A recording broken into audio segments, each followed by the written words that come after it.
पीले दांत वाली बहू। रंजना कभी ब्रश नहीं करती थी। उसे कितनी बार उसके माँ बाप ने डांटा, लेकिन उसका कोई असर उस पर होता ही नहीं था, जिस कारण से उसके दांत पीले पीले हो जाते हैं। शादी के बाद। अरे बहू, वैसे तो तुझ में कोई कमी नहीं है, पर तेरे दांत इतने पीले कैसे हैं बेटा? कैसे मतलब? कोई सर्जरी थोड़ी ना कराइए। वो तो क्या है ना, मैं ब्रश नहीं करती थी तो पीले हो गए। अब क्या करूं? आप कहें तो लाल करवा लूं या फिर काले?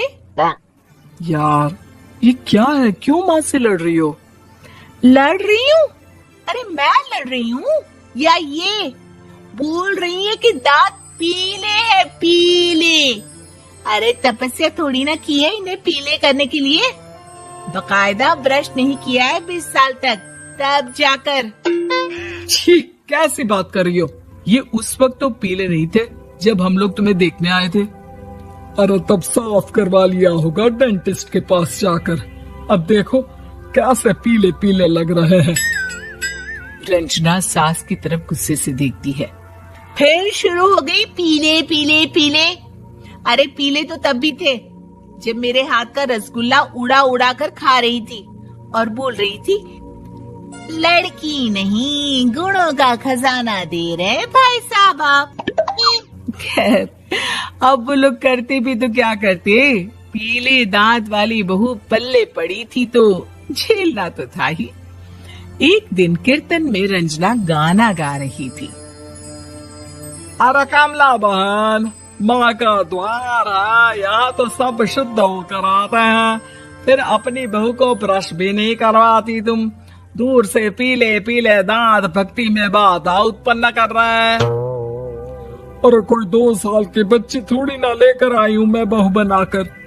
अच्छी खासी लड़की है, अरे कैसे करवाऊं ब्रश? ये तो उसे खुद करना चाहिए ना। अब माँ बाप तो इसके जैसे तैसे निपटा दिए, ये नहीं सोचा कि सास कैसे संभालेगी। सास बहू को लेकर घर आ जाती है, लेकिन सोच लेती है कि अब इसे लेकर कहीं नहीं जाएगी। अगले रोज बहू कहती है, अरे क्या हो गया, मंदिर नहीं जाना क्या? कीर्तन का वक्त हो रहा है। मेरी मधुर वाणी से कान्हा जी जागते हैं और सोते हैं। आप तो जानती है ना उनकी भक्ति में कितना मन लगता है मेरा। वो क्या है ना, तबीयत ठीक नहीं लग रही है मेरी, आराम करूंगी मैं। तबीयत ठीक नहीं लग रही? अभी तो मिथुन के गाने पर नाच रही थी आप, और अब बोल रही है कि तबीयत ठीक नहीं लग रही। अरे भक्ति में मन लगा लो सासू माँ, ऊपर जाना है, क्या मुंह दिखाओगी आप? हाँ? सास को बहू की बात पर गुस्सा आ जाता है। मैं क्या मुंह दिखाऊंगी, इसकी चिंता तो ना कर, समझी? अपने मुंह की चिंता कर, जो ये पीले पीले दांत लेकर हर जगह पहुंच जाती है। पता है लोग कितना मजाक बनाते हैं। ना जी ना, मैं नहीं जाना कहीं तेरे साथ। तो ये बात है। कोई ना, मत जाओ, मैं अपने कमरे में ही बैठकर भक्ति कर लूंगी। ऊपर वाला दांत थोड़ी ना देखता है, मन देखता है, भावना देखता है। और अरे बस बस, तू सब कुछ दिखा, बस ये सफेद चमकदार दांत ना दिखाना किसी को, है? जा यहाँ से। बहू को सास की बात का कोई फर्क नहीं पड़ता। वो तो जैसी थी वैसी ही रह जाती है। सुबह नहाकर किचन में खाना बनाना, फिर खाना खाना, कीर्तन भजन करना और सो जाना।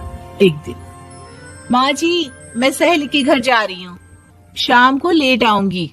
हाँ, तो जाना, मैंने कौन सा तेरी आरती करनी है घर पर बैठकर। रंजना सहेली के घर जाती है, जहाँ वो पार्टी में जाने की तैयारी कर रही होती है। अरे शिखा, कहाँ जाने की तैयारी कर रही है? मैं गलत वक्त पर आ गई क्या? अरे नहीं यार, उल्टा सही वक्त पर आई है। मैंने ये साड़ी और ज्वेलरी निकाली है यार, शाम को इनके ऑफिस की एक पार्टी में जाना है। बताना कैसा लग रहा है ये सब? नहीं यार, इस ड्रेस के साथ तो वो वाली ज्वेलरी अच्छी लगेगी। हाँ, सही बोल रही है, मैंने ध्यान ही नहीं दिया। वैसे तो हमेशा से मस्त फैशन सेंस रखती है। तो बड़ा जाती होगी ना पति के साथ पार्टी में। रंजना कुछ नहीं बोलती, बस सोचती है कि यार काश ये बात सही हो जाती, पर मैं क्यों नहीं जाती पार्टी में? क्या इन लोगों की कोई पार्टी होती नहीं होगी? रंजना घर आती है और रात में पति से सवाल करती है, एक बात बताइए, आप मुझे किसी पार्टी में क्यों नहीं ले जाते?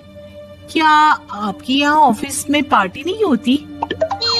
पति बेचारा क्या कहता कि दांत पीले हैं तुम्हारे इसलिए। अरे कोई पार्टी होती नहीं हम लोगों के ऑफिस में, तो कहाँ से लेकर जाऊं? और मार्केट, मॉल, कहीं वीकेंड घूमना, कहीं तो। अरे यार सारे हफ्ते में एक छुट्टी मिलती है, तो सोचता हूँ कि आराम ही कर लूं। क्यों? रंजना मन मार के रह जाती है। पहले कभी सास के साथ मंदिर जाया करती थी, लेकिन वो भी सास ने ले जाना बंद कर दिया। घर बैठी बैठी रंजना बोर हो जाती है। तभी उसे आइडिया आता है और वो मायके जाने का सोचती है। सासू माँ, 2 दिनों के लिए मम्मी के घर जा रही हूँ। अच्छा अच्छा ठीक है, आराम से जा। और हाँ, माँ से कुछ अच्छी आदत सीख कर आना कि कैसे शरीर के हर भाग की तरह दांतों की सफाई भी जरूरी होती है, समझी? शुरू हो गई ना आप? वो लोग आपकी तरह नहीं है कि छोटी छोटी बात का बतंगड़ बना दे। उन लोगों के लिए मैं मायने रखती हूँ, ना कि मेरे पीले पीले दांत। रंजना माँ को बिना बताए उन लोगों को सरप्राइज देती है, लेकिन जैसे ही वो दरवाजे पर पहुंचती है, अंदर देखती है कि घर वाले कहीं जा रहे होते हैं।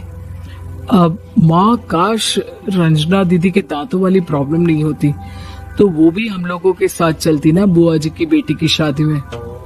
हाँ बेटा, लेकिन अब उसे कौन समझाए कि उसको उसके पीले दांत नहीं दिखते, लेकिन उसके आसपास के लोगों को कितना एम्बैरेसिंग फील कराते हैं। मुझे तो कितनी बार उसके स्कूल की टीचर ने शिकायत की कि उसके साथ कोई लड़की बैठना भी नहीं चाहती, और ना ही कॉलेज में कोई उससे बात करना चाहता था। लेकिन पता नहीं क्यों उसे ये बात समझ में ही नहीं आती। कोई कमी नहीं है उस लड़की में, बस यही कि दांत पीले हैं। वो तो भला हो जीजा जी और उनकी माँ का, जो दीदी को जैसी है वैसे ही रखा हुआ है। रंजना को अपने घर वालों की बात सुनकर बहुत दुख होता है। वो सोचती है कि वो क्या करे, लेकिन फिर वो सीधा डेंटिस्ट के पास जाती है, अपने दांत चमकाती है और कसम खाती है कि वो रोज ब्रश करेगी।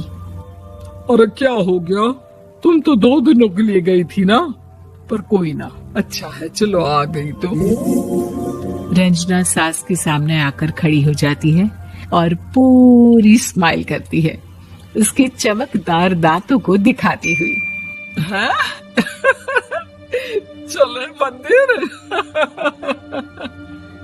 माँ, मुझे माफ कर दीजिए, मैंने आप लोगों को बहुत एम्बैरेसिंग फील करवाया। मैं आज से रोज ब्रश करूंगी।